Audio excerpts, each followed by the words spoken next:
Salut vous! Aujourd'hui je suis là pour vous montrer mon make-up de tous les jours. Voilà, en fait il n'y a plus rien à dire.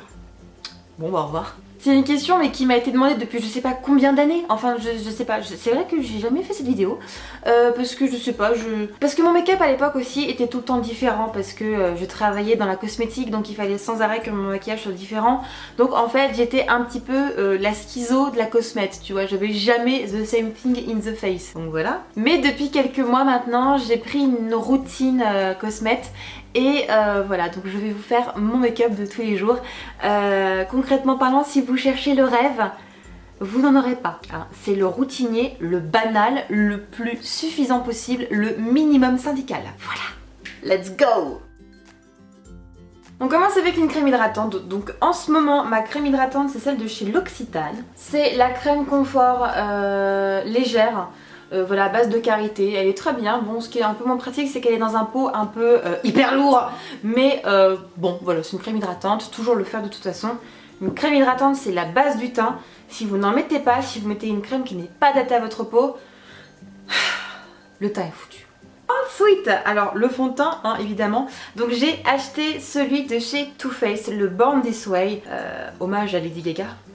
Et c'est la teinte porcelaine et je l'applique avec une éponge de chez Real Techniques.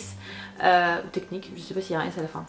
Mais bon, en tout cas, voilà, c'est un fond de teint que j'aime bien. Je crois que c'est un des rares produits qui m'a tenté vraiment cette année parce que voilà, déjà le packaging, je le trouve très joli.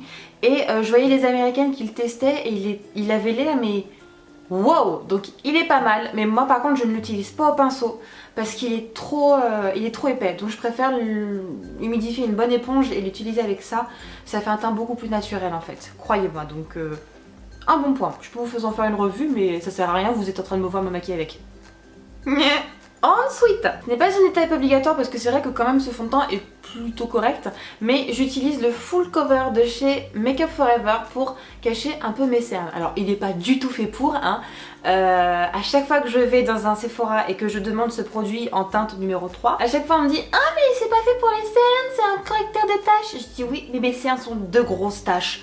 Donc à un moment donné, voilà, je l'utilise comme ça, hein. Il n'est pas fait pour, mais j'utilise pour ça. C'est le principe du homesteading.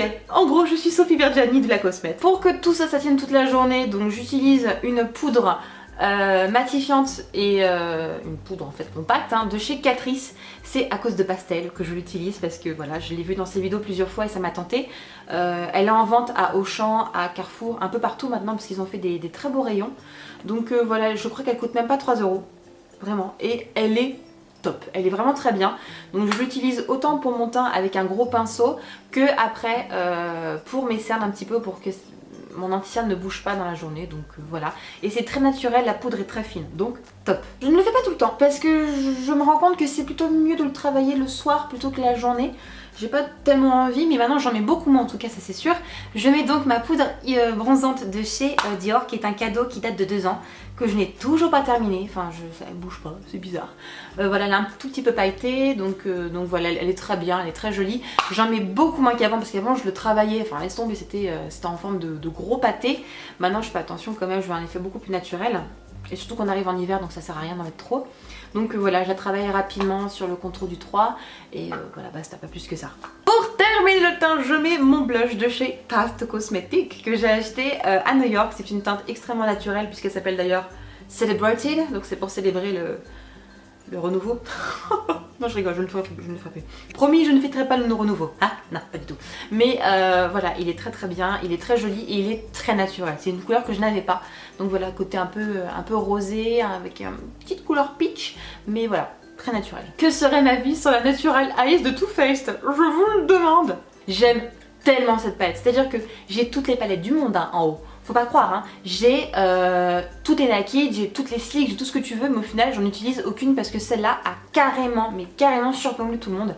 Elle est toute simple et ça suffit amplement. Donc j'utilise en fait Day pour tous les jours. Donc je la mets sur la paupière inférieure et supérieure et ensuite je mets un petit peu Silk Teddy sur le coin interne ici un petit peu et sur la crête sourcilière, comme ça fait un point de lumière. Tu vois la make-up artiste qui commence à parler? C'est pour toi, Géry.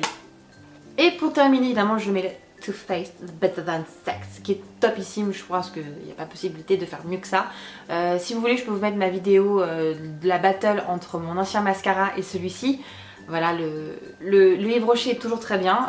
Des fois même j'hésite à aller l'acheter parce que quand même il était vachement top. Mais voilà, tant que j'ai encore le Too Faced, je le termine. Et bon, de temps en temps c'est bien quand même de retrouver un petit peu un ancien produit qu'on aime bien. Mais voilà, celui-là, ce que j'aime beaucoup, c'est qu'il vraiment il allonge les cils de ouf quoi. Et il fait un vrai ras de cils intéressant par rapport à l'autre. Yves Rocher, il faut le travailler plus longtemps pour avoir un effet un peu plus waouh. Alors que le Too Faced en un coup c'est bon, c'est fait. Et en dernier lieu, donc je mets mon rouge à lèvres de chez Bourjois. Je sais même pas. Il s'appelle Violine Strass. Il est hyper vieux. J'en ai d'ailleurs presque plus beaucoup en fait. Hein. Et je ne le mets pas comme ceci parce que je n'aime pas du tout cet effet. Ça fait trop impressionnant comme style. Ça fait trop dur. Donc moi ce que je fais c'est que je le tapote sur mes lèvres. Comme ça fait un effet hyper naturel. Et si j'ai envie dans la journée, je retapote un petit peu, ça suffit. J'aime bien ce côté un peu lèvres mordues. Voilà, c'est quelque chose qui me plaît bien. Donc voilà. Et voilà, mon look de tous les jours est terminé. C'est hyper simple, je ne me prends pas du tout la tête. Encore une fois, faut rester comme on est. Enfin, on n'a pas besoin non plus d'en faire des tonnes et des tonnes. Je suis comme je suis, je m'accepte. Donc voilà, je n'en fais plus comme avant, à mettre beaucoup, etc. Parce que même quand les gens te voient démaquillée, c'est très choquant. Ils disent t'es malade? Non, non, je suis juste pas maquillée. Mais j'ai bien dormi, hein. Mais bah bon, parce que c'était ça. Oui, je suis fatiguée, laisse-moi tranquille. Donc, il n'y a pas besoin. À un moment donné, il faut juste s'accepter tel qu'on est. Je veux juste paraître potable. Sur ce, je vous fais de très très gros bisous et je vous dis donc à très bientôt pour de nouvelles aventures.